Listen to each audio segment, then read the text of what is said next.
Siembra Televisión, compañía anónima, no se hace responsable por los comentarios y opiniones emitidas en el siguiente espacio, los cuales son de absoluta y única responsabilidad del moderador, productor o público participante de dicho espacio.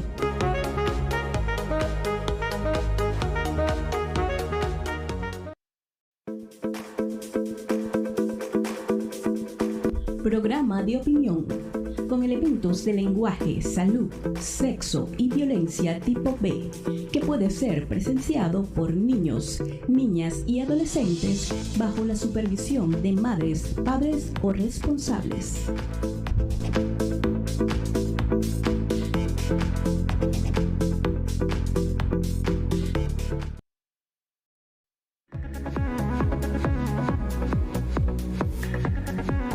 Siga con Salud y Municipio. Siembra TV, más cerca de ti.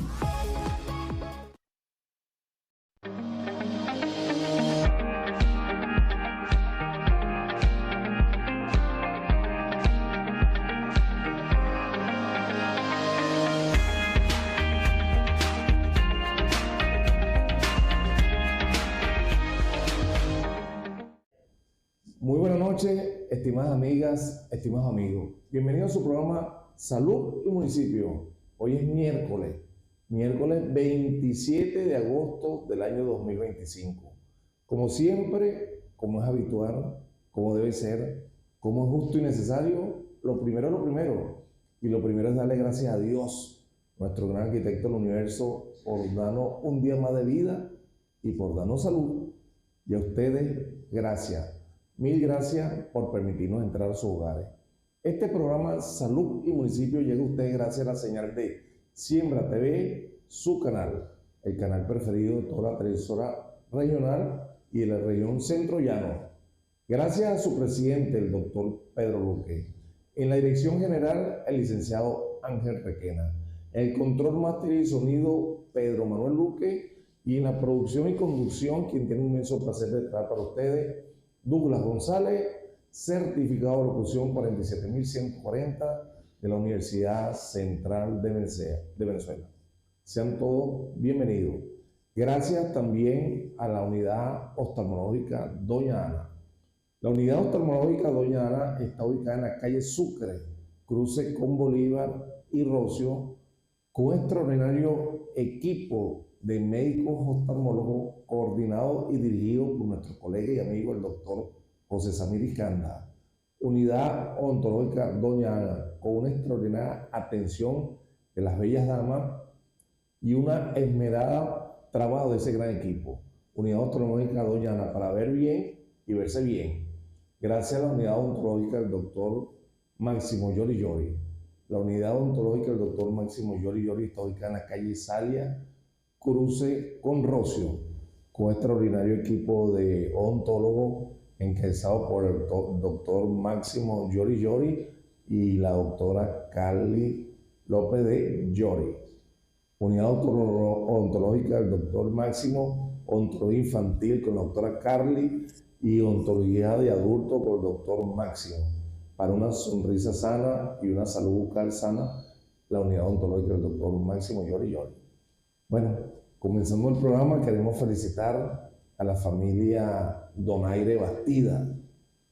Hoy están de pláceme, todos estos días están de pláceme porque nuestro colega, nuestro amigo, el doctor Emilio José Donaire Bastida, anda de gira por Europa.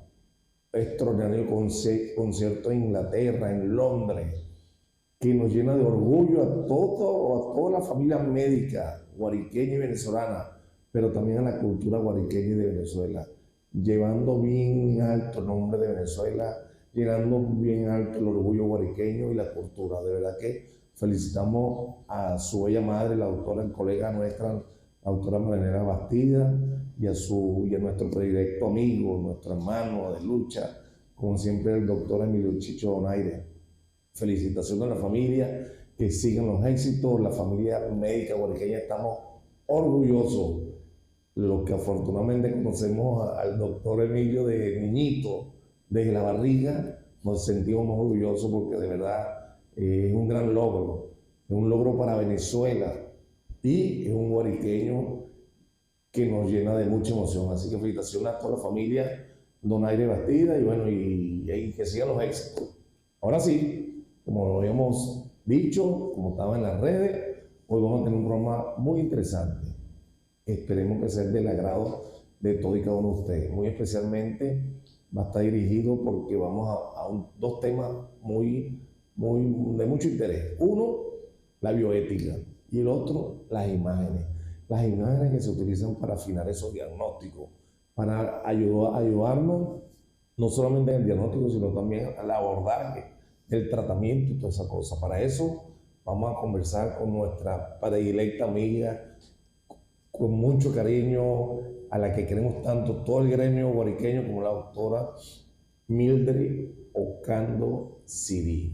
La doctora Mildred Ocando Sirí es médico egresada de la Universidad del Zulia y vino a San Juan del Morro, vino al estado Guárico a hacer la rural. Y vino a hacer la rural por un año y mire, gracias a Dios, se quedó nuestro Guárico. Hizo su posgrado de imágenes y regresó y tiene un legado. El primer tomógrafo del estado Guárico fue iniciativa y fue esfuerzo de la doctora Mildred Ocando. Fíjate, el primer equipo de tomógrafo, eso forma parte del libro Guinness o récord del Guárico de la medicina. Lo trajo la doctora Mildred gracias a su interés, su esfuerzo, su deseo, trajo el primer tomógrafo al estado Guárico. Es un legado para la ciencia médica, es un legado guariqueño y a nosotros nos llena de orgullo. Bienvenida, doctora Mildred.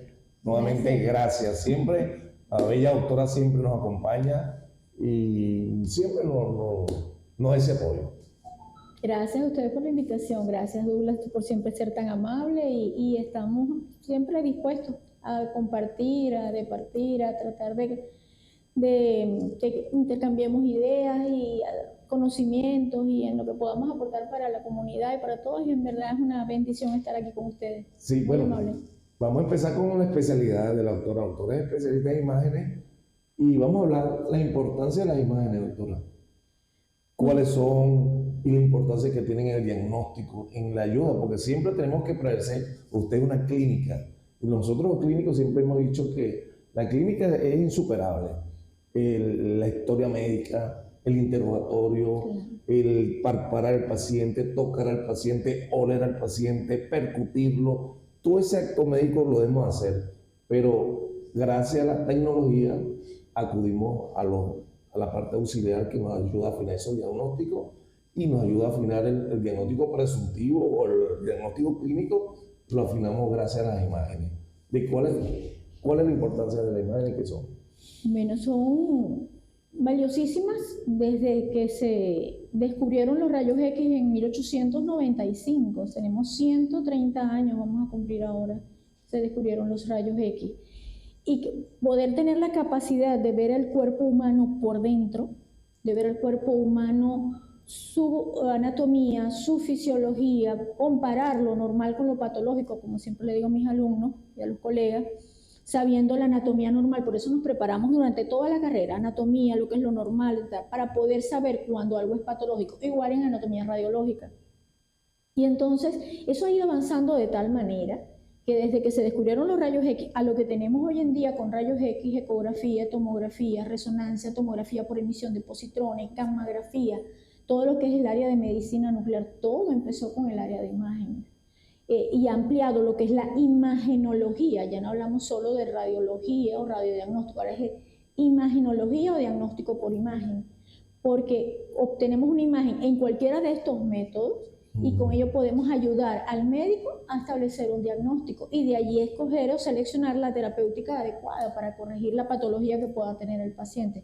Entonces somos un método, somos coadyuvantes en el tratamiento, en el diagnóstico y en el tratamiento médico, porque hoy en día también se hace intervencionismo, radiología intervencionista, y entonces puedes ingresar a través de un catéter. Por ejemplo, un paciente tenga un aneurisma cerebral y a través de un catéter en la arteria femoral lo vas siguiendo por imágenes, lo llevas hasta el aneurisma, ponga usted que está en la carótida interna, en la bifurcación con la arteria cerebral media, y puedes ocluir ese aneurisma y quitar el riesgo de que se rompa o sangre.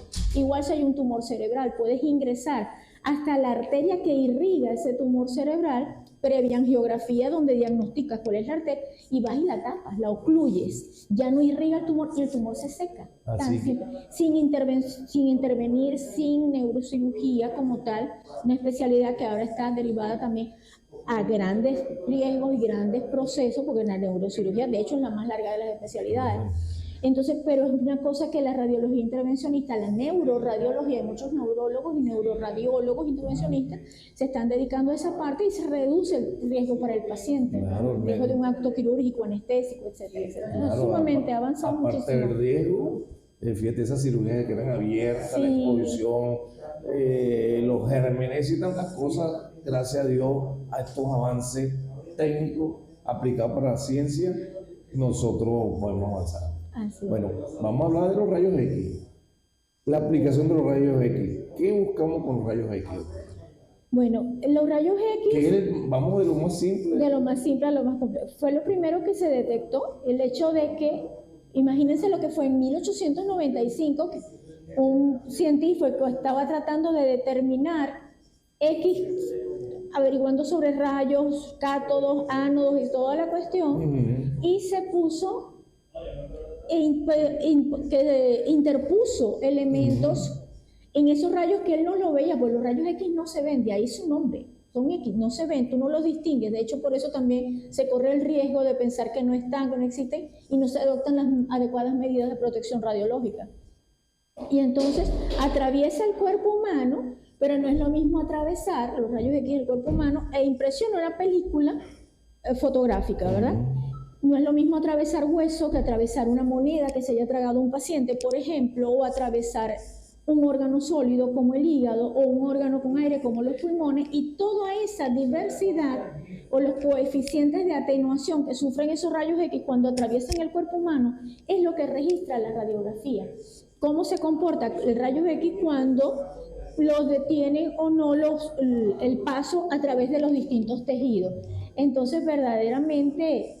Lo que eso implicó, la primera radiografía de hecho fue la mano de la esposa de Röntgen, de Wilhelm Conrad Röntgen, el físico alemán que fue quien descubrió los rayos X. No es que los inventó, los descubrió, están en el espectro electromagnético que existe. Él los descubrió interponiendo, porque él sentía que algo estaba saliendo de ese tubo de tungsteno que calentó a más de 2000 grados centígrados, y entonces esos rayos, él interpuso cosas para ver cómo, y algunas cosas fluorescían, otras cosas calentaban, otras, ¿me entiendes? Entonces fue verdaderamente de haber sido una cosa casi que pensarían que brujería en aquella época. Lo único que lo hizo un científico, ¿no? Con todos los elementos. Entonces, evidentemente, con todos los bemoles que significa trabajar con radiación, radioactividad, todos esos elementos con radiaciones ionizantes, o sea, que sí interactúan con nuestro organismo, con nuestros iones, y son, de hecho, cancerígenos. Si se utilizan en exceso, y por eso es que son utilizados en radioterapia, los rayos X, pero a dosis muchísimo más altas, porque con eso se combate el cáncer, para que usted vea. Pero si la irradiación es muy seguida, muy severa, muy toda la cuestión, puede también generar alteraciones en la célula. Entonces hay que tener mucho cuidado con eso. Pero no, las ventajas que ha traído y los beneficios que ha traído, y todo el auge de la imagenología que arrancó a raíz de ese primer científico que hizo investigación con rayos X, impresionante. Y de hecho va muy, muy rápido. Tenemos que estar a la par. Y ahora con la inteligencia artificial, eso es una locura. Qué bueno. Lo que está sucediendo, maravilloso. Bueno, estamos conversando con la doctora Mildred Ocando Ciri. El tema importantísimo, estamos hablando de las imágenes para el diagnóstico en las ciencias médicas. Su comunicación, mensaje 0424-331-9421, o para su llamada también a la participación. De este momento ya estamos abiertos a la participación. Doctora, entonces los rayos X siempre hay que tener la precaución, hay que tomar las medidas preventivas, las paredes de plomo, los chalecos, el peto, toda esa situación, todo el personal que trabaja ahí, y bueno, y siempre tener la precaución con los pacientes de saber La indicación específicamente en los rayos X, bueno, sabemos ya en la parte de hueso, en la fisura, cuando se sospecha fractura, fisura, en la parte pulmonar, en la parte respiratoria, son los más indicativos. Sí, los rayos X de tórax es una de las más frecuentes que se pide, desde un preempleo, una evaluación preempleo, hasta cualquier patología relacionada o un preoperatorio. Vamos a operar a un paciente, tiene que tener sus rayos X de tórax. Cualquier sintomatología respiratoria, se hace sus rayos X de tórax, y cualquier persona que vaya a empezar a trabajar en una empresa se hace la evaluación preempleo, imprescindible unos rayos X de tórax, un cardiólogo unos rayos X de tórax para poder hacer la evaluación cardiovascular.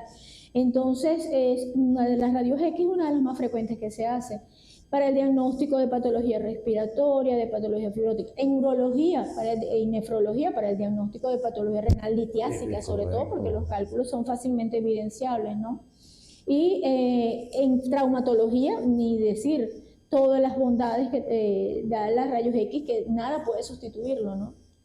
Puedes complementar con una tomografía o una resonancia, o hacer o ampliar toda la información que da una rayos X, porque evidentemente guardando las distancias, tomografía nos da otra información, resonancia otra, pero ningún estudio imagenológico ha quitado el otro, porque cada uno tiene su indicación, cada uno sirve para algo, unos complementan al otro, y por eso es que nada ha desaparecido. Las rayos X han mejorado, la ecografía ha aparecido, la tomografía, la resonancia, y cada vez avanzan y se hacen más sofisticados y logran más diagnóstico, y vemos más profundidad, más funcionalismo, más no solo morfología, sino el elemento morfofuncional, cómo funcionan los órganos. Ya la radiología no es solamente la radiología simple que puedes hacer, haces radiología especial desde hace muchos años. O sea, debido al haber descubierto también los medios de contraste, el hecho de que reaccionan y pueden ser visibles ante los rayos X, entonces tú te puedes meter, por ejemplo, en estos días hice una cialografía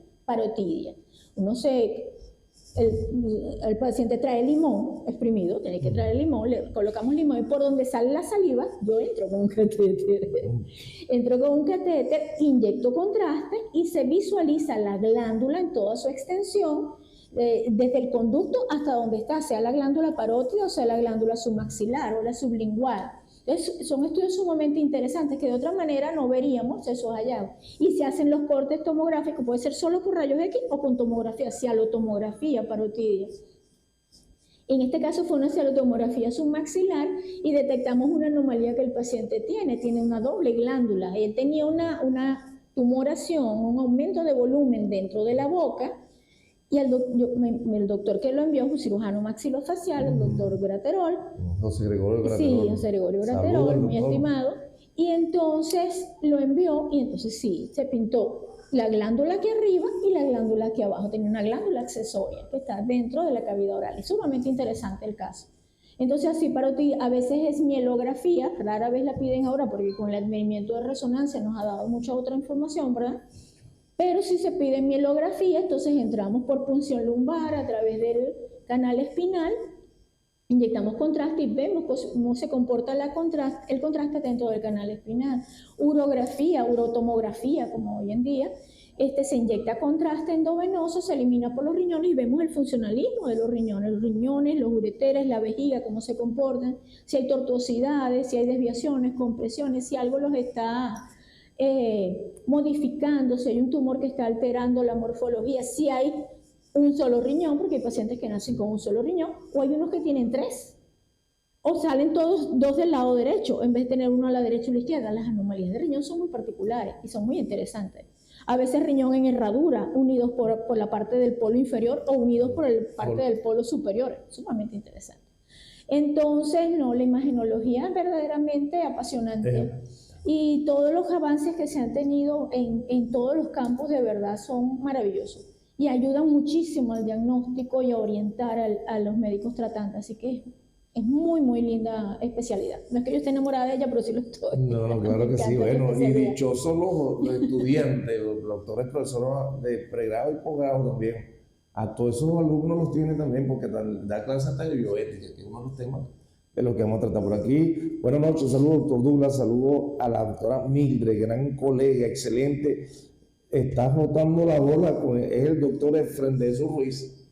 el doctor Efren, gracias, doctor. Saludos Muy al doctor amable. Efren de Jesús Ruiz, nuestro Muchas querido gracias, colega muy amigo, amable. de mucho cariño. Doctora, vamos a los ecosonogramas. Ajá, Otra revolución fue los ecosonogramas, Sí. método no invasivo, sí. y usted nos dice. Bueno, la ecografía trajo otra serie de elementos a la palestra, ¿verdad?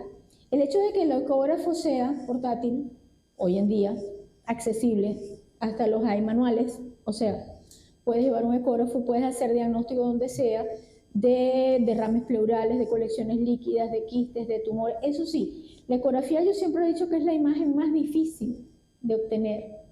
Y es la imagen, ¿por qué? En una rayos X tú tienes tu imagen, tú esperas los hallazgos. En ecografía, tú tienes que buscar la imagen con la mano. Tú llevas el transductor. Si tú no pasas por donde está la lesión, no la vas a ver. Claro. Entonces, no puede ser, ecografía requiere tiempo. Se preocupa Pericia. uno, en Ecofast, no tiene nada. No. Dígame un órgano, por ejemplo, como el hígado. El hígado ocupa el hipocondrio, parte del hipogastrio, se extiende hasta flanco. Tú tienes que pasar por todas las zonas del hígado, porque tú no sabes si la lesión es periférica, está exactamente en la cúpula o está exactamente en el ángulo inferior. Tú tienes que pasar por todo el órgano para ver si no pasa desapercibido alguna lesión. Igual los riñones. Entonces, el eco hay que tener mucho cuidado. Y el tipo de imagen es diferente. No es lo mismo ver una radiografía o ver una tomografía en cortes milimétricos o ver una resonancia que tenemos entonces coronales, axiales y sagitales. En eco tú tienes que crear los coronales, los axiales, los sagitales. Tienes que medir en cada uno de ellos, tienes que comparar, tienes que mover asas, el intestino te estorba, son 6 metros de intestino promedio. Te puede generar, si está distendido con aire y tal, te puede generar artefactos, puede engañar. Entonces el eco necesita tiempo, preparación, Pericia. Y dedicarse a preparar todos los posibles artefactos, los posibles elementos que te pueden variar un diagnóstico pensando que es una cosa y resulta que es otra. Entonces hay que tener mucho cuidado con eco y con el hecho de que entonces una persona a veces, y me preocupa sobremanera, por eso lo saco a relucir siempre, personas que hacen un cursito de 3 meses de eco y ya se ponen a hacer eco a diestra y siniestra, y como es el equipo más económico, es abordable, etcétera, es la cuestión, juran y perjuran que están y pueden hacer mucho daño. Es correcto. Entonces nuestra preparación, recordemos que nuestra preparación, pues estamos trabajando con seres humanos, las vidas humanas están en nuestras manos y nuestros diagnósticos importan, entonces hay que tener mucho cuidado con eso. De todas las imágenes, las que yo considero que hay que tener mucho más cuidado, porque hay que dedicarle más tiempo, porque veo que se ha desvirtuado un poco su utilización, es ecografía, que además entonces ahora todas las especialidades hacen ecografía. En algunas partes eso se cataloga como intrusismo, en otros países, y en otros países no lo hacen ni siquiera los médicos, lo hacen las enfermeras, y los médicos son los que validan y hacen auxiliares en ecografía. O sea, las variantes son muchos de país a país. Lo que sí quiero significar que quien lo vaya a hacer debe prepararse adecuadamente. Por favor, poner énfasis en la preparación, en el tiempo, dedicarle al paciente y en tratar de hacer el mejor diagnóstico. Piensen que ese paciente es su papá, su mamá, su tío, su hermano, la persona que ustedes más quieren. Dedíquenle tiempo y traten de hacer el mejor diagnóstico posible, sean quienes sean. El ecosonograma en la consulta prenatal. Fundamental, obstetricia, ginecología, el uso de ecosonografía, el ecogenético, toda la información que está dando hoy en día el ecogenético en cuanto a patología para el diagnóstico precoz en los bebecitos. De hecho, el ecogenético y el eco obstétrico en las etapas puede llevar a que hoy en día se intervenga a un bebecito inútero y corrijan una espina bífida, corrijan un mielomeningocele, que el bebé cuando nazca a los 9, claro que hay que esperarlo, abres abdomen, abres útero, entras donde está el bebé, abres donde está la lesión del bebé, corriges la lesión del bebé, cierras todos los planos, bebé, mamá, útero y mamá, y después el bebé nace sin esa patología que le podía haber distorsionado su vida, sus raíces nerviosas, por no poder caminar adecuadamente, por ejemplo, por decir algo.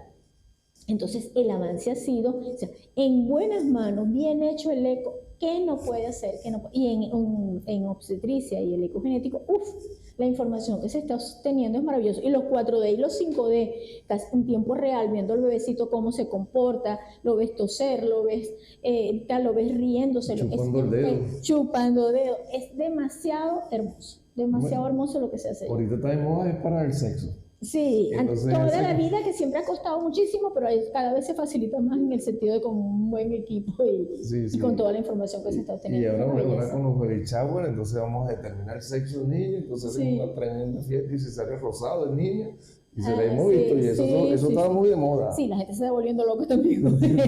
Hay unos demasiado exagerados, pero hay unas bellezas de velar el sexo, las fiestas de revelación de sexo. Sí. Bueno, de ecosonograma pasamos a tomografía. Tomografía. Bueno, la tomografía, de hecho, de mis pasiones son rayos X, tomografía y resonancia. Son las que más me encantan. Y tomografía, recuerdo cuando estaba haciendo el posgrado, que era mi fijación. Yo terminaba todo lo que tenía que hacer por y me iba a la unidad de tomografía, estaba hasta la noche en tomografía computada. Me fascina la información, la forma de obtener las imágenes y cómo ha ido avanzando hoy en día en la realización de los estudios y lo que podemos obtener de imágenes y para hacer diagnóstico y tratar de colaborar en ubicar lo mejor posible las lesiones, tamaño, densidad, es decir, si es líquida, si es sólida, si tiene todos los elementos y tal, si tiene algún componente hemático, si ha sangrado, si... Puede ser, ese diagnóstico en minutos puede ser de vida o muerte, ¿me entiendes? Por ejemplo, un paciente con un traumatismo cráneoencefálico. Estoy viendo mucho este caso, doctor, y tengo que comentarlo con ustedes. Personas jóvenes que les diagnostican, por ejemplo, no tiene Alzheimer, 62 años, ha perdido funciones, está así, y hay una parte del cuerpo que no mueve, y le diagnosticaron Alzheimer.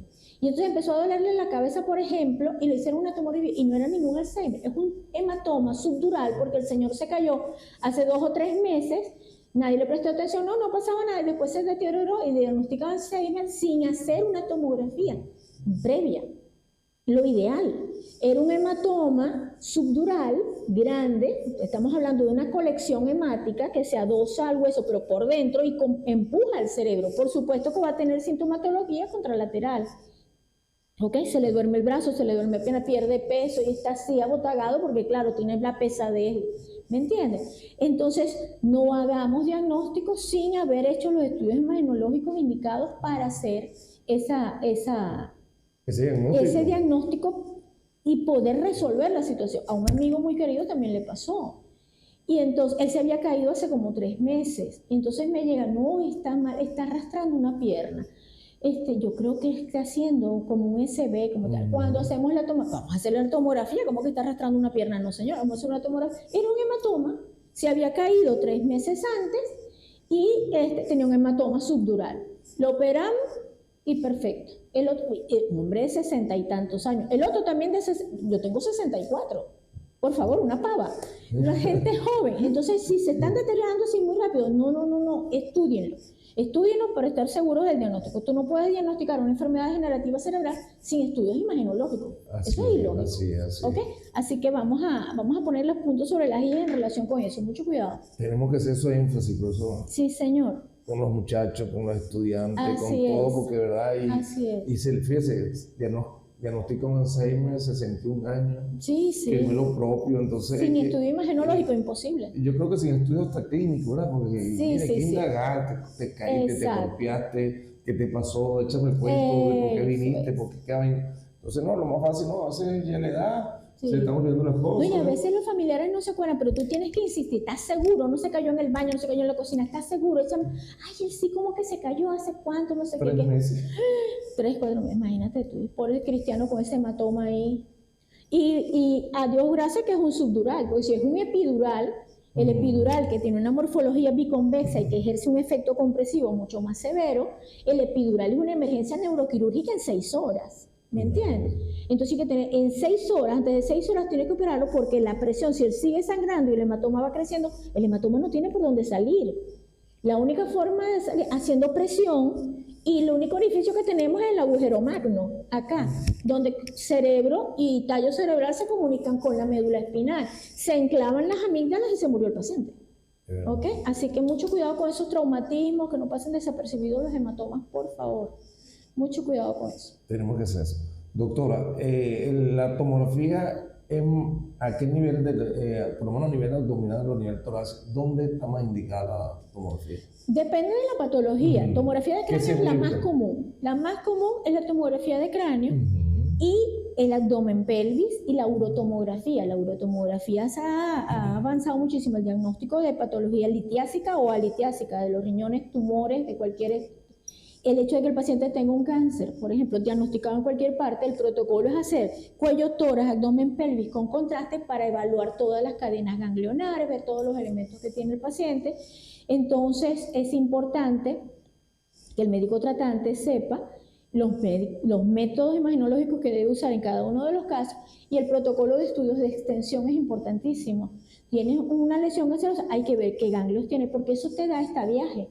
Te dice, no, tiene tumor, tiene nódulos, tiene metástasis, la conducta a tomar es esta, necesita quimio, necesita radio. Ahorita que estoy yo asignada, tengo yo varios años en la unidad de radioterapia oncológica con la doctora Carmen Romero. Ese equipo, un gran equipo. Sí. Felicitaciones también a la doctora Carmen, siempre. Sí. Hace poco estuvo por acá. Sí, siempre.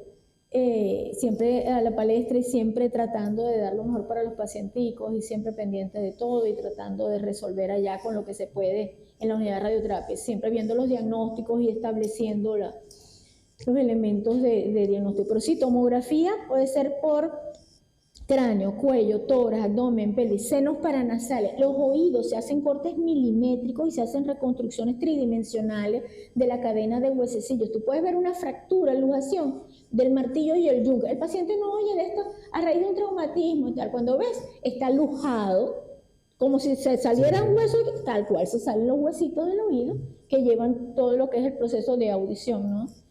La conducción de la audición. Entonces, no, de verdad que es interesantísimo. Y en óseo, tomografías de codo tridimensionales, tomografías de rodilla, tomografías de tobillo, de tal, con reconstrucción multiplanar, coronal, sagital y tridimensional, para obtener entonces de la mejor manera posible y orientar al cirujano, al traumatólogo en este caso, para que vea el tipo de fractura y cuál será la mejor intervención a realizar para que el paciente recupere ad integrum sus capacidades no motoras, sería lo ideal, su funcionalismo de sus miembros superiores o inferiores. Bueno, abierta la participación. Buenas noches, doctor Douglas, excelente programa. Saludos a la doctora Cando. ¿La tomografía y la resonancia desplazaron a los rayos X? Nunca.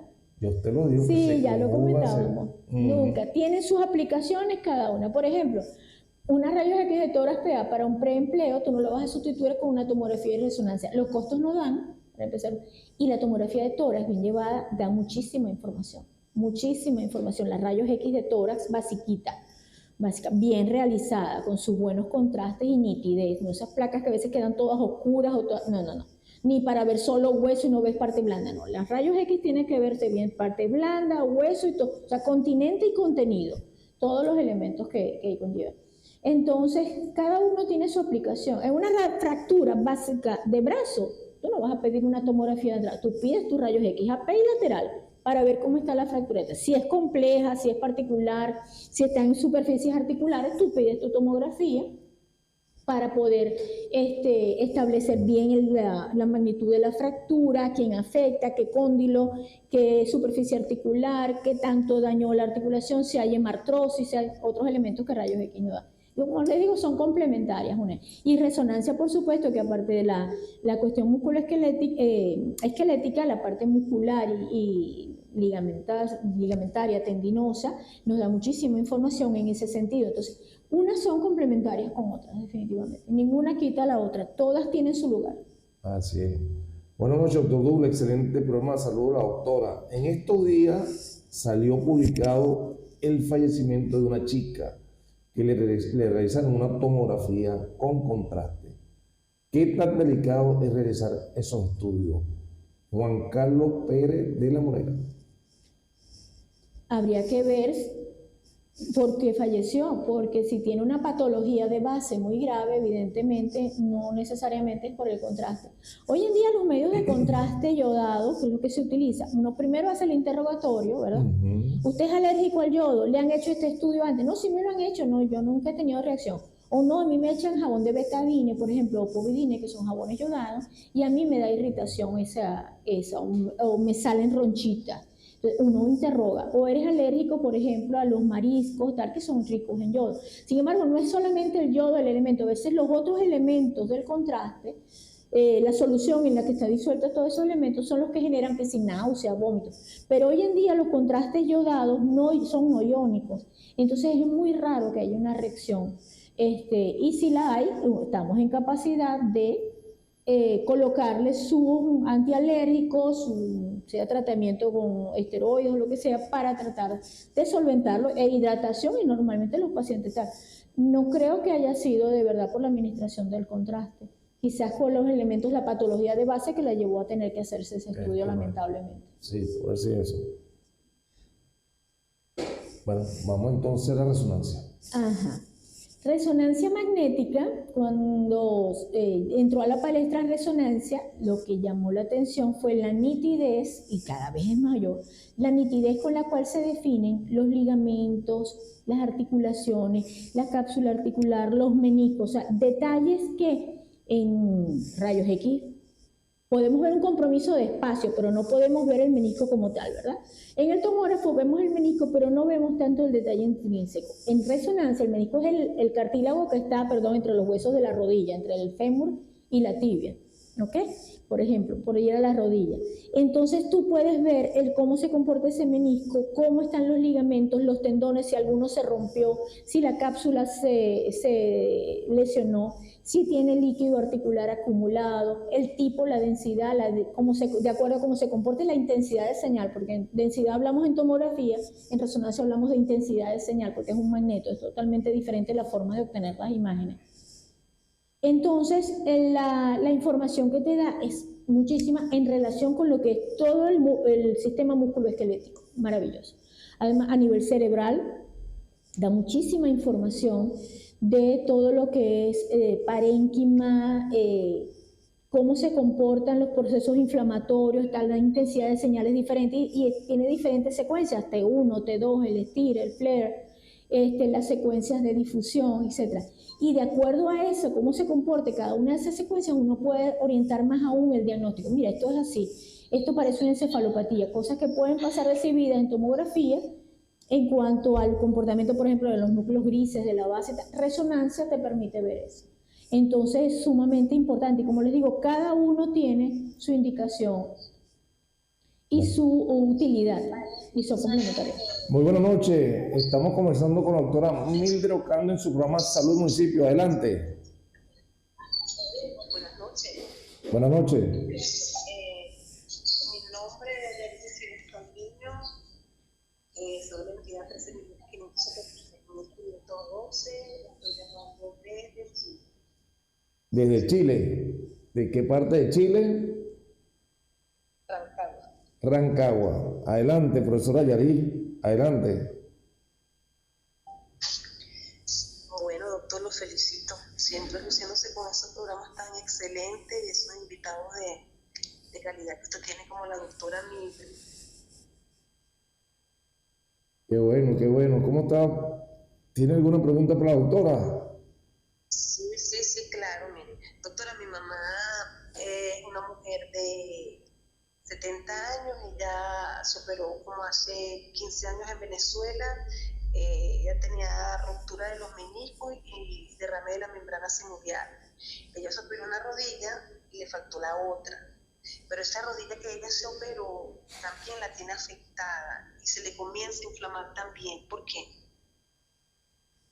Hay que hacer los estudios para poder establecer qué es lo que está pasando. Ahora, ¿ella le colocaron prótesis? Habría que ver, o solamente repararon meniscos o repararon ligamentos o le colocaron una prótesis.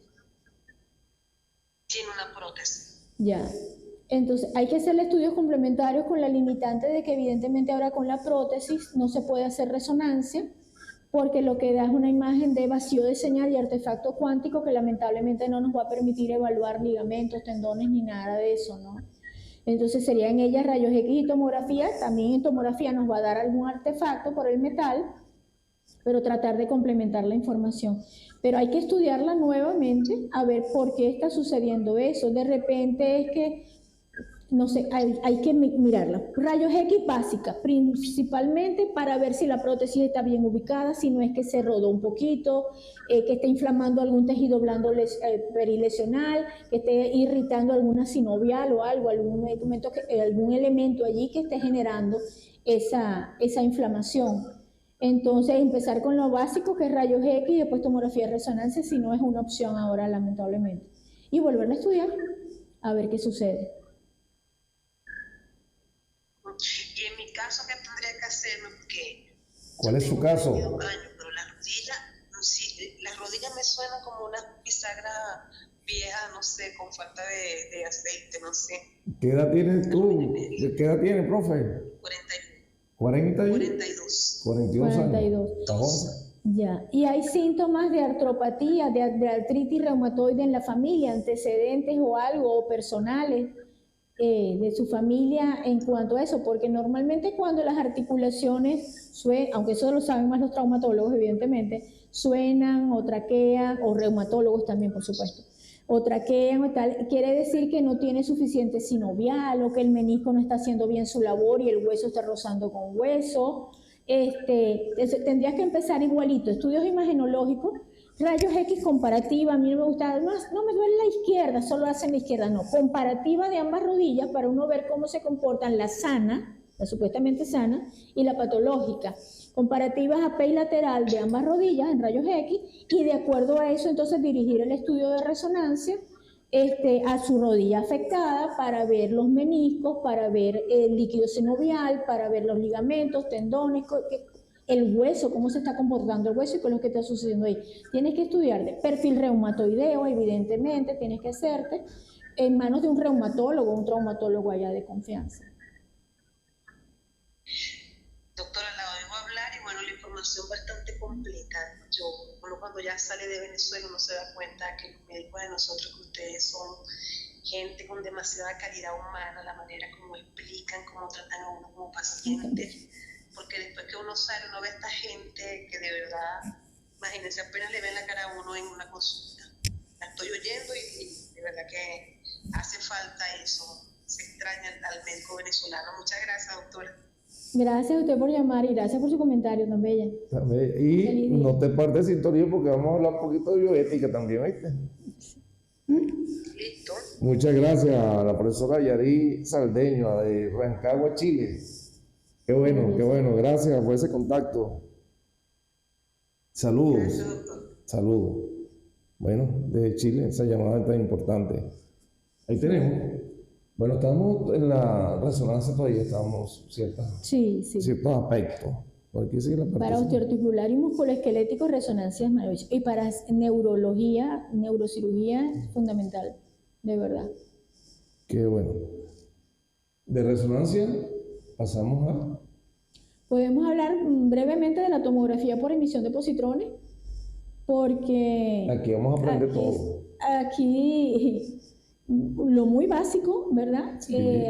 Habían dos instituciones que lo hacían ahorita, una creo que solo la que está haciendo, es un estudio sumamente costoso, pero te dan una información muy valiosa, por ejemplo, en tumores que no son diagnosticados, que no son visibles, que no se hace el diagnóstico, pero se sabe que el paciente tiene un proceso neoproliferativo en alguna parte que lo está afectando porque tiene toda una sintomatología para neoplasia y no se llega al diagnóstico.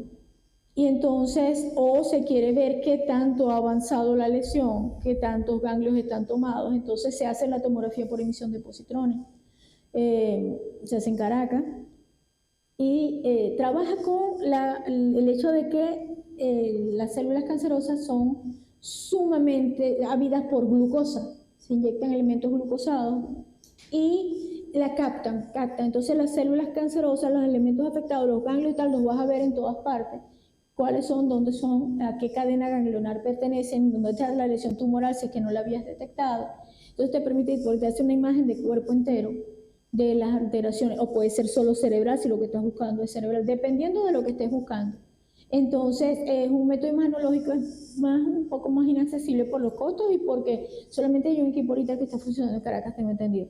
Pero es otro método imagenológico a tomar en cuenta. Ahora, la gammagrafía, medicina nuclear, se lo manejan los radioterapeutas oncólogos, que es que te colocan elementos radioactivos, yodo radioactivo, para ver cómo está la captación de ese en los huesos. Entonces, para ver gamografía ósea, pero también hay gamografía renal, gamografía tiroidea, para ver lesiones secundarias, sobre todo para detectar secundarismos de procesos neoproliferativos. Entonces, en cuanto a imagenología, hay muchos elementos que están avanzando a pasos agigantados, y equipos que van apareciendo, por ejemplo, en mamografía ahora se cuenta con la tomosíntesis y las resonancias de mama, y todos tienen su indicación, como les digo, todos tienen su lugar, ninguno quita al otro, todos son complementarios. Entonces, verdaderamente la imagenología, el campo es muy amplio, muy extenso y muy, muy lindo.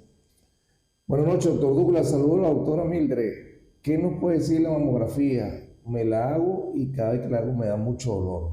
No hay otro mecanismo de cambio. Es la señora Rosaura Nodales de Las Palmas. Ay, buenas noches. Sí, primero tratar de hacérsela que no sea en proceso cuando esté esperando la regla o algo de eso, la menstruación, porque generalmente las mamas están más dolorosas, ¿no? Entonces lo ideal es hacerlo fuera de ese elemento. La parte técnica, la manipulación de la mama, ella debe molestar, pero no debe doler exageradamente, ¿ok? Si usted se pone muy tensa, también puede estar colaborando con el dolor, tiene que tratar de relajar lo más posible, es una presión rápida, si usted colabora, y en buenas manos de una técnico o un técnico que sepa manejar bien, adecuadamente los elementos compresivos de la mamografía, obtenemos diagnóstico. ¿Qué sucede con mamografía? Tiene sus detractores la mamografía. Hoy en día han salido muchos, pero la mamografía es la que nos permite hacer el diagnóstico más temprano todavía. En la mamografía tú puedes ver pequeños cúmulos de microcalcificaciones mínimos, 5 o 6 microcalcificaciones amorfas, y ya tú sabes que esas te pueden llevar a un cáncer. Ese es el punto inicial de un cáncer. Y eso no se ve en eco, son muy chiquitas, son puntiformes. Entonces eso no se ve en eco, eso no se ve en resonancia, no se distingue adecuadamente. Eso se ve en mamografía. Igual, ¿no? Mamografía, complementar con ecografía. Hay mamas que son muy densas, pero son de sospecha, pero entonces en esa densidad tú no puedes detectar bien nódulos, o las micro pueden pasar, parece que las hay aquí, pero no. Entonces vas a ecografía, y entonces en ecografía no tienes todos los elementos que tienen, pero tratas de complementar y ves cuáles son quísticas, cuáles son sólidas, porque hay mujeres que tienen tejido fibroglandular muy denso, entonces son engañosas esas mamas, ¿verdad? Y entonces haces ecografía y a veces ellas por completo no te dan información, entonces tienes resonancia que solamente colocas y hay un pequeño agujero por donde colocas la mama queda pendiendo allí y el resonador la estudia, es otra opción, o la tomosíntesis. Entonces hay para estudiarla, pero la mamografía no ha perdido su lugar. De verdad no ha perdido su lugar. Lo que hay es que tratar de evitar, como le digo, que no sean los momentos en que verdaderamente estés con congestión mamaria que te va a doler más. No ponerte tensa, tratar de colaborar lo más posible, apretas, haces el estudio y sale. Y listo. ¿Hay edades de aplicación de la mamografía, ¿no? Sí, hay unos que promueven el hecho de que sea desde los 35, otros desde los 40 años, otros después de los 40 años cada 2 años. Hay otros que dicen que no debe ser tan temprano, porque son mamas densas, de todos modos no nos va a dar tanta información. Hay varias escuelas en cuanto a eso, varias diferencias en cuanto a eso. Pero por lo menos hacer el control y el seguimiento cada 2 años, después de los 40 años, después de los 50, hablan de anual, yo diría año y medio, 2 años, dependiendo de lo que sea. Si son unas mamas densas, hay que mantenerlas en vigilancia.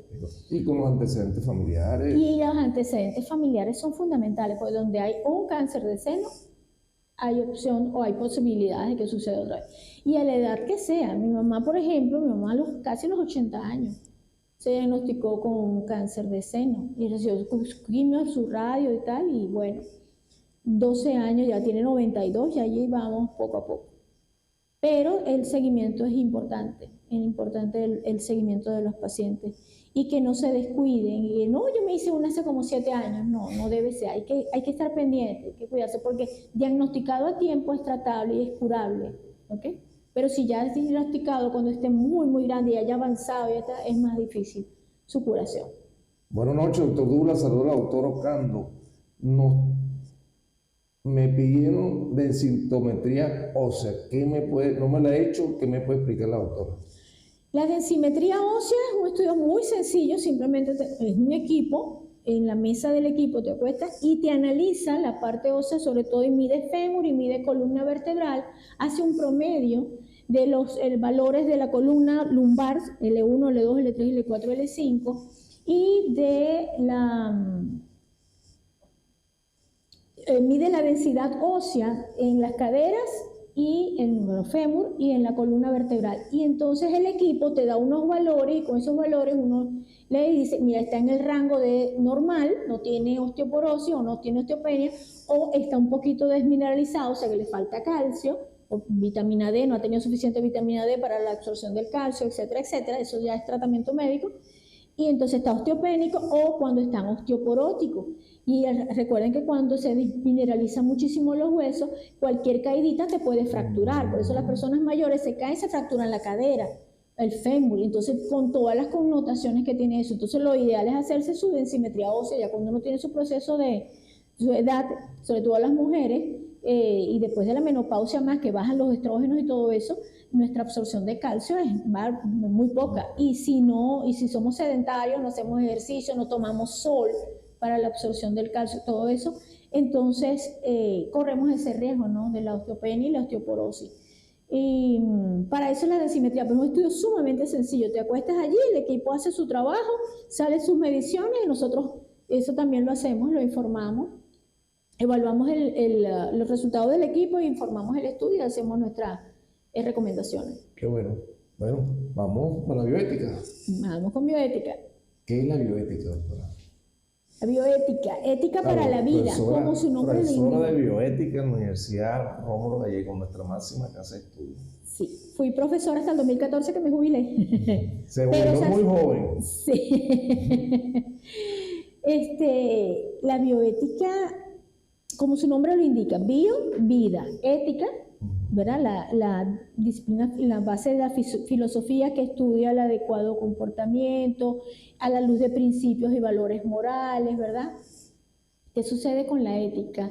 La ética es un término que viene de 2000 años para acá. Bioética es un término acuñado por Potter ahora en 1971, es un término más reciente, y es tratando de establecer no solamente la ética en el ejercicio profesional, es la ética en todos los elementos de tu vida, ¿verdad? La ética y la ecología y bioética es el ejercicio profesional de cualquier profesión, y bioética es analizar derechos y deberes a la luz de la bioética, la ética para la vida, la ética basada en principios, es una de las formas de ver la bioética. Hay muchas formas, ¿okay? Éticas de mínimos y de máximos, ética basada en los principios que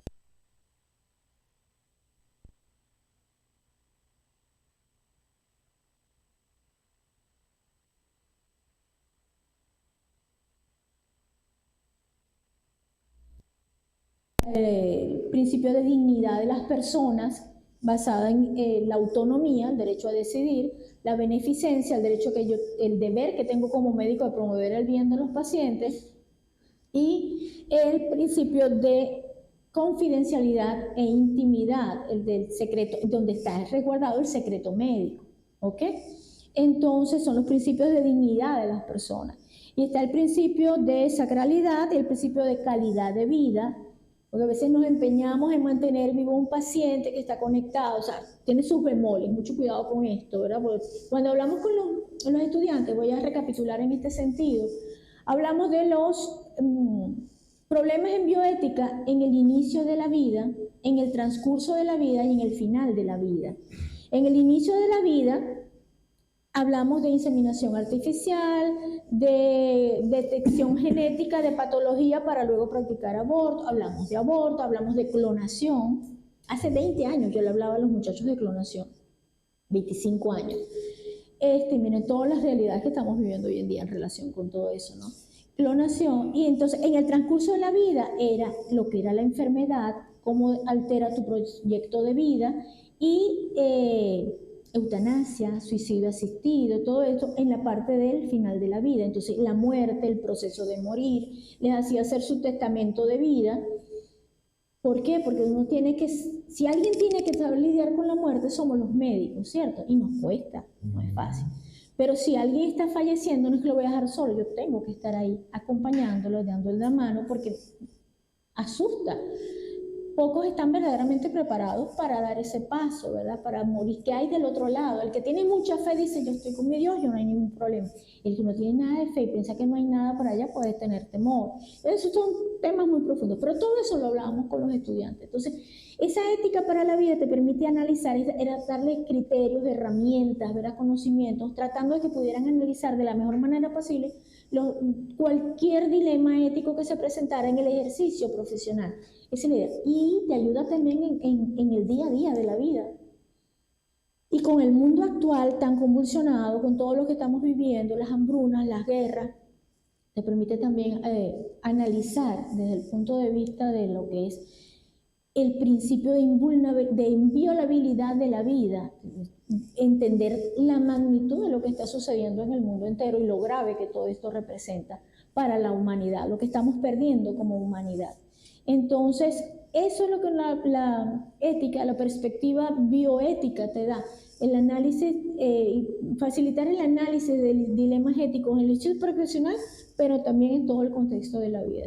Es verdaderamente apasionante. Son mis dos pasiones, la imagenología, el diagnóstico por imagen y la bioética, que la conocí en la Universidad Rómulo Gallego, la doctora Cantabella, cuando daba sus cursos de ampliación, y me enamoré, en verdad me enamoré de la parte de bioética. Y son mis dos elementos, y ustedes ven mis trabajos de ascenso y mis trabajos de estudio que he hecho y todo tiene esas dos líneas de investigación, bioética e imagenología. Son temas apasionantes, de verdad. Hemos visto en los últimos tiempos, doctora, varios colegios, el estado Zulia, el estado Aragua, se han pronunciado por casos de anuncio de los colegas, de la forma que se está violentando el código de ontología, Sí. La ley del ejercicio de la medicina, cómo se están anunciando, cómo hacen el derroche de fotografías, de videos, violentando el secreto del paciente, hasta la misma historia del paciente que es tan sagrada.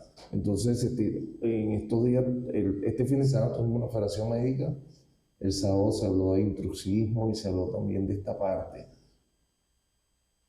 ¿Qué opina usted, doctora, ese llamado que tenemos que hacerle a los colegas, la forma anunciada, si usted ve que rifas, Sí. y gánate la cesárea, participa por una cesárea, son muy números, gánate tu cesárea, anunciando cosas que de verdad llaman poderosamente la atención? Ya varios colegios se han pronunciado, el Colegio Médico del Zulia, el Colegio Médico del Estado de Aragua, sus tribunales disciplinarios están hablando hasta de sancionar a los médicos. Sí. Esto tenemos que verlo con mucho criterio.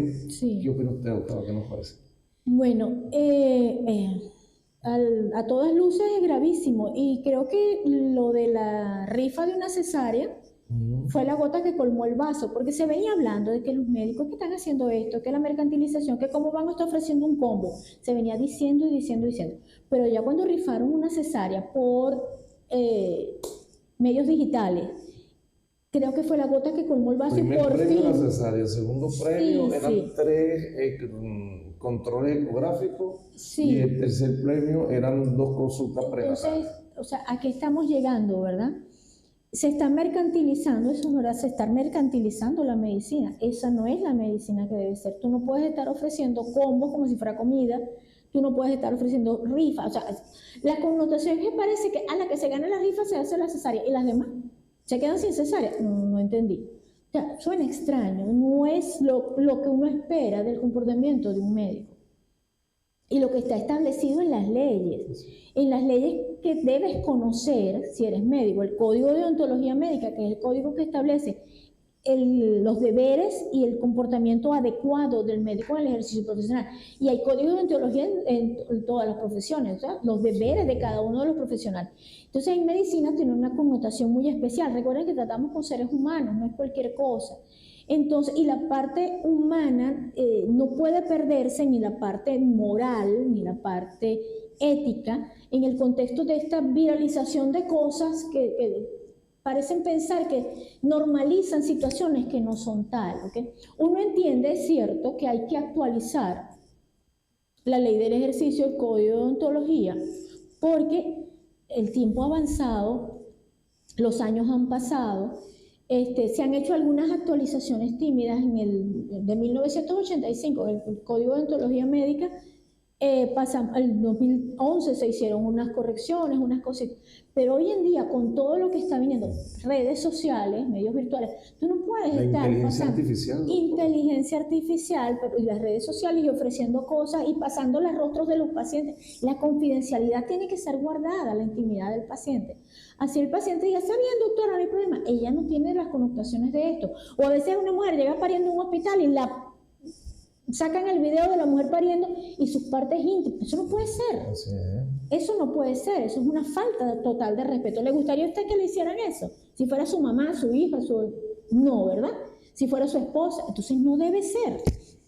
Hay que preservar esa intimidad y confidencialidad por encima de todo. Pero sí se entiende que hay que actualizar los capítulos, todos los elementos que conforman los títulos y capítulos de la ley del ejercicio, del código de ontología, a lo que es la realidad actual. Me permití traer, vamos a ver si logro,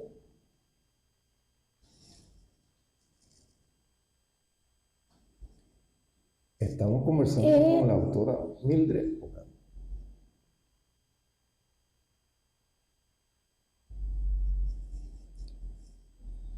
A ver, lo que pasa es que estaba viendo unos artículos de la ley del ejercicio de la medicina y del código de ontología médico, de una actualización que hicieron en el 2022 en España, en un municipio específico de España. Y entonces, cuando ellos ven la actualización, si uno ve la actualización que ellos hacen, tiene apartados que no los tenemos nosotros hoy en día. Tiene ya apartados de qué hacer con las redes sociales, cómo actuar cuando tienes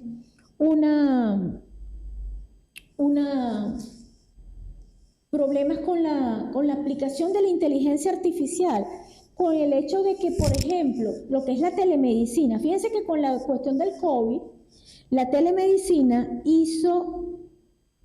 Esto es algo muy particular para mí. Mi tesis de ascenso agregado fue los aspectos bioéticos de la telemedicina, la medicina a distancia. Y esa la presenté hace 20 años. Con COVID pasó eso.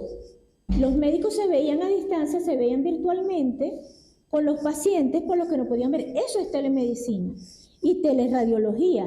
Y entonces, por ejemplo, a mí me envían estudios imagenológicos del extranjero, de aquí nacionales, me los envían por WhatsApp, por correo, y yo hago diagnóstico con estudios imagenológicos que me envían residentes, colegas, especialistas, internistas, pacientes. Digo, mire, trato de orientar al paciente en cuanto al colega, prefiero que sea el colega, no al paciente, al colega, que está haciendo la investigación o que tiene al paciente a cargo. Entonces, cuando eso no está estipulado por completo en nuestras leyes, entonces hay que actualizar verdaderamente la telemedicina, la medicina a distancia verdaderamente, porque eso tiene sus bemoles, porque si vamos a lo que era la medicina, normalmente era la relación médico-paciente, ese contacto, usted y yo, paciente y médico. Y eso ahora es virtual. Entonces, todo lo que es la virtualización de la relación médico-paciente tiene connotaciones éticas sumamente importantes que hay que analizar. Entonces, me llamó mucho la atención ese código que lo modificaron en Zamora y los apartes nuevos que tienen sobre telemedicina y sobre inteligencia artificial. Nosotros no hemos analizado esa parte. Todo lo que es virtualización, todo lo que es medios digitales, todo lo que es hacer diagnóstico a distancia, todo lo que implica, y cada una de las especialidades, entonces, porque entonces urólogos, nefrólogos y tal, entonces, que verdaderamente, internistas que nos llaman a cada rato, mire doctor, ¿qué podría tomar? Mire doctor, ¿qué podría hacer? Mire, ¿me entiendes? Entonces tiene sus connotaciones y entonces tiene que estar bien estipulado. Entonces verdaderamente tenemos que reunirnos para tratar de establecer todos los colegios reunirse y dar aportes y que la Federación Médica entonces establezca las modificaciones necesarias. Uno que ya están trabajando en eso porque es que ha avanzado sumamente rápido. Estos últimos años han sido de un boom impresionante y entonces ya el diagnóstico con inteligencia artificial. Yo fui al Congreso de Radiología el año pasado en Caracas, fue en el IESA, Y la mitad de los pósteres, los trabajos que presentaron, es sobre inteligencia artificial, diagnóstico de inteligencia artificial, mamografía, inteligencia artificial, ecografía, inteligencia artificial, en el uso del diagnóstico. Entonces, verdaderamente nos están sustituyendo las máquinas. Las computadoras, la informática va a sustituir a los médicos, las enfermeras. ¿Qué estamos haciendo? Ahora hay robots que actúan como en los hospitales de Japón, de China, toman signos vitales y todo. Entonces, ¿hasta dónde va a llegar verdaderamente la automatización y la virtualización de la medicina? Y ¿dónde va a quedar nuestro papel como humano? Entonces, no puedo evitar pensar, yo soy de la época cuando salió Terminator, y entonces uno sí es, así no crees que vaya a pasar tan severamente, pero uno piensa, verdaderamente estamos acabando nosotros mismos con nosotros mismos, ¿ah? Con nuestra parte humana. Entonces no podemos dejar que eso suceda, ¿ok? Y además los equipos también se equivocan, se pueden equivocar, hay fallas en nuestros medios con fallas eléctricas, fallas de fibra, fallas de internet, fallas de lo que sea. Más el hecho de que la información que tú le colocas es lo que él va a analizar para después dar diagnóstico. Entonces, el papel fundamental del humano no se debe perder en cuanto al avance tecnológico. Insustituible, debe ser. Insustituible, es lo Sobre ideal. todo esa relación, como dijo la profesora Yadiri de Chile, la relación médico-paciente, Sí. que el venezolano es, Sí. nos diferenciamos. Por eso, no solamente en Chile, en Perú, Argentina, Sí, los somos bien pacientes valorados. quieren verse con el médico, porque el médico alzado de las manos, saluda, y cómo está, y me llama, aquí está mi teléfono, nos ponemos de acuerdo, todo eso. Gracias a nuestro presidente, el doctor Pedro Roque, nos hizo llegar una información de la Federación Médica. La Federación Médica Venezolana advierte, aplicará sanciones disciplinarias y hasta suspensión del ejercicio profesional a quienes incurran en prácticas comerciales y publicitarias de los servicios de salud. A través de un comunicado difundido este 21 de agosto, el presidente de la Federación Médica, Douglas León Natera, y el secretario general, Rafael Monte, rechazaron cualquier forma publicitaria para la prestación de los servicios de salud en los medios digitales, radio, televisión o en las redes sociales. Cualquier publicidad encaminada para atraer la atención pública hacia el ejercicio profesional sin la autorización del respectivo colegio médico o permitir la exhibición de actos con exposición de pacientes están reñidos con las normas éticas, dice el comunicado. Este fue un tema que se trató el sábado y no se habló tanto de las sanciones, sino que hay que restringir eso. Es decir, se ha visto un uso y un abuso a través de, como dice usted, ¿cómo hace posible? Un presidente de guardia, entonces en el parto se toma la foto, se toma el video y en la cuestión, sí. Y se está explotando mucho eso, como también llamar y exponer, opérate conmigo que soy el mejor cirujano que existe, sí. Te garantizo, yo no sé qué más, así como la rifa, así están pasando una serie de cosas que los colegios y la federación tienen que poner un costo, de verdad que tenemos que poner un costo porque no podemos ni mercantilizar ni tampoco hacernos creer que somos los superiores cuando todos sabemos que para eso está la regla. Fíjense, el paciente está acostadito y viene la revista médica. 7, 8 especialistas, los adjuntos, todo el mundo con el paciente para ponerse de acuerdo cuál va a ser la abordaje, cuál es el diagnóstico que vamos a hacer. Entonces uno oye al paciente publicando cosas, diciendo cosas que no es el deber ser. Así es. Así es, y se está desvirtuando mucho el ejercicio profesional, hay que tener mucho cuidado porque entonces perdemos la confianza y perdemos el respeto de los pacientes y sin confianza, si no confían en nosotros, que se hace nuestro ejercicio. O sea, siempre he dicho que la confianza es fundamental y que el paciente es una persona que no conoce al médico para nada, muchas veces va al médico a ciegas, y va y lo que el médico le receta se lo toma, porque confía en que está bien preparado, en que lo va a hacer bien, y en que va a preservar su intimidad, su confidencialidad. Por ejemplo, en los estudios con pacientes en el hospital, a veces, pásame la historia del tuberculoso de la casa. Eso no se puede hacer. Así es. ¿Qué falta de respeto es esa? ¿A usted le gustaría que le dijeran así si usted fuera el que tuviera la TBC, o tuviera el HIV, o tuviera cualquier enfermedad? No, hay que preservar la intimidad, la confidencialidad, el secreto médico, el respeto por el paciente, por favor. Es el mismo que desearíamos para nosotros. Así es. Eso no es ni más ni menos que la regla de oro. Haz lo demás lo que tú quieres que te hagan. ¿Ok? Entonces, por favor, vamos a tratar de recuperar esa parte humana y ética Sabemos que hay que actualizar todas las leyes y reglamentos y códigos, pero no caigamos en excesos tampoco. O sea, no podemos, de verdad que no se puede. Se desvirtúa por completo lo que es ejercicio médico de hace 2000 años. Así es. Y siempre la relación médico-paciente va a ser insustituible. Insustituible. Y como la historia médica, el buen interrogatorio, Así es, el para el toca al diagnóstico. paciente, qué bien cuando el paciente La se va semiología. contento, el médico me tocó, me ocultó, me Ujú. palpó. Esa es una de las cosas que más nos alaban a nosotros en todos lados. Pareciera que en ninguna parte los médicos examinan. Yo no entiendo cómo hacen diagnóstico. No, ese doctor ni me miró, levantó la cabeza. No. Usted no tiene que tocar, palpar, pulso, frecuencia, respiración, auscultar, preguntar. ¿De dónde viene? Todo, sí, ¿Dónde todo el fuiste? chisme completo. Pregunten, hablen. Esa es la idea. Hay que exprimir al paciente. Y recuerden, como siempre les digo a mis alumnos, que son unos médicos de medicina interna, emergenciología y tal, que no somos fotógrafos los imagenólogos. Tienen que darnos clínicas. Si nos dan orientación clínica, es mucho más fácil hacer el diagnóstico y apoyarnos mutuamente. Porque yo soy un médico clínico. Yo veo imágenes, pero yo soy un médico clínico. Hacemos diagnóstico clínico, imagenológico. Con la orientación clínica me ayudan muchísimo a ellas. TC de cráneo, y yo adivino, pues, la pitoniza, la bola de cristal, como ellos se ríen, pero no, tienen que decir por qué se la mandan a hacer, qué estamos buscando, ¿ok? Para ayudarnos mutuamente y orientar mejor el diagnóstico. Un pequeño informe, paciente Sí, tantos sí. años, quien posterior a caída de su propio pie presentó, echa un puntico, Claro, solicitamos tomografía. así Eso es, es para dar la orientación, porque bueno, están viendo esto por qué. así es, Así es. tal cual. Bueno, doctora, de verdad que un lindo Pasó día. rapidito esta hora. Sí, no, mira, ahorita ya pasamos. Bueno, doctora, su mensaje final para esa audiencia que tanto nos sigue. Bueno, muchísimas gracias por la invitación, gracias por el aporte que das a la comunidad médica, a la salud del municipio y de todas las personas que te ven.